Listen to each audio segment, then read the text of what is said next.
ಸಂತೋಷ್ ಎಂಬ ಯುವಕ ನಗರದಲ್ಲಿ ಕೆಲಸ ಮಾಡುವ ಮಧ್ಯಮ ವರ್ಗದ ಹುಡುಗ. ಆತನ ಜೀವನ ಸಾಮಾನ್ಯ. ಕೆಲಸ, ಮನೆ, ಕೆಲವೊಮ್ಮೆ ಗೆಳೆಯರ ಜೊತೆ ಸಮಯ. ಆದರೆ ಮನಸ್ಸಿನೊಳಗೆ ಯಾವಾಗಲೂ ಒಂದು ಪ್ರಶ್ನೆ: ನಾನು ಇದೇ ಬದುಕನ್ನು ಇಚ್ಛಿಸಿದ್ದೇನೋ? ಒಂದು ದಿನ ಅವನು ರಸ್ತೆಯಲ್ಲಿ ಓಡುತ್ತಿದ್ದಾಗ ಓಲ್ಡ್ ಮ್ಯಾನ್ ಬೆಂಚ್ ಮೇಲೆ ಕುಳಿತಿದ್ದ. ಮುಖದಲ್ಲಿ ಶಾಂತಿ, ಕಣ್ಣುಗಳಲ್ಲಿ ಜ್ಞಾನ.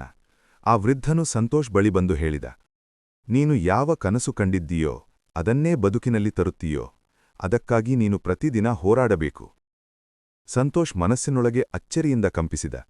ಅದನ್ನೇ ಅವನು ಹೊಸ ಹವ್ಯಾಸವನ್ನಾಗಿ ಮಾಡಿಕೊಳ್ಳಲು ತೀರ್ಮಾನಿಸಿದ. ಪ್ರತಿದಿನ ಒಂದು ಹೊಸ ಕೌಶಲ್ಯ ಕಲಿಯು, ಒಂದು ಹೊಸ ಜ್ಞಾನ ಸೇರಿಸು, ಒಂದು ಹೊಸ ಪ್ರಯತ್ನ ಮಾಡು. 3 ತಿಂಗಳ ನಂತರ ಅವನು ಹಿಂದಿನಂತೆಯೇ ಅಲ್ಲ. ಆತನ ದೃಷ್ಟಿ ಹೆಚ್ಚು ಸ್ಪಷ್ಟ, ಆತ್ಮವಿಶ್ವಾಸ ಹೆಚ್ಚಿದೆ ಮತ್ತು ಜೀವನದಲ್ಲಿ ಉತ್ಸಾಹ ತುಂಬಿ ಬಂದಿದೆ. ವರ್ಷಗಳು ಹೋಯಿತು. ಸಂತೋಷ್ ತನ್ನ ಹಳೆಯ ನೆನಪುಗಳನ್ನು ನೋಡಿ ಖುಷಿಯಾಯಿತು.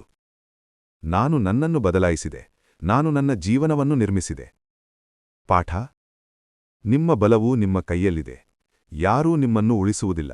ನಿಮ್ಮ ಪ್ರಯತ್ನವೇ ನಿಮ್ಮ ಬದುಕನ್ನು ರೂಪಿಸುತ್ತದೆ. ಈ ವಿಡಿಯೋ ಇಷ್ಟವಾಗಿದ್ದರೆ ದಯವಿಟ್ಟು ಲೈಕ್ ಮಾಡಿ, ಶೇರ್ ಮಾಡಿ, ಸಬ್ಸ್ಕ್ರೈಬ್ ಮಾಡಿ. ಸಿಗೋಣ ಮುಂದಿನ ವಿಡಿಯೋದಲ್ಲಿ. ಧನ್ಯವಾದಗಳು.